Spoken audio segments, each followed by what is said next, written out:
Using Excel options. Options are the mainly useful area of Microsoft Excel.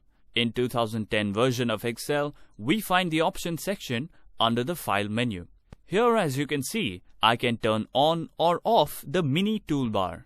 The mini toolbar is what comes up when we do a right click when we're in an actual cell itself. Click OK. Now I'm going to right click on the cell and notice how I get this little toolbar on the top of the screen. This is called mini toolbar. I am now going to go back to File, back down to Options, and I'll remove the check mark. So now I cannot see the actual mini toolbar on the screen. There is also a little help menu for some of the items which are questioned commonly. There is the color scheme option where I can change my color scheme in the background. I can also show screen tip style, which shows feature descriptions in screen tips. You'll see I'm getting little pull-up boxes when I move my cursor around. I can turn that off. You can select the font size, default view for a sheet, and notice here by default, Excel allows us sheet 1, 2, and 3. If you continuously use just one sheet, you can turn that off and save one.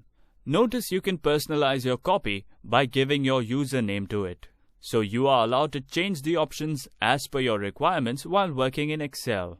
Next one under Excel options is Formulas.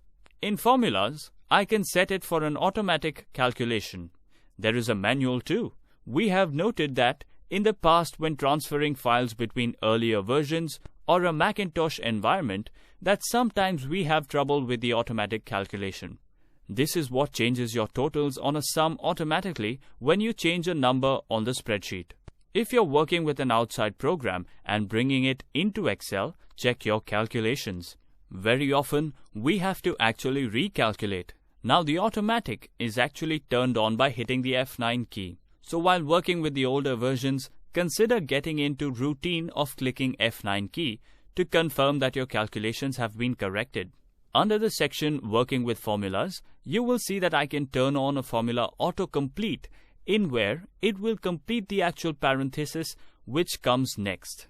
You can also turn on the error checking. This will give us a green triangle in the corner of the cell when there is something wrong happening. Here, you can change the color or even turn it off. Some other factors under this Working with Formula section are like format text preceded by an apostrophe or turn it off. As these factors are very useful, go through it carefully.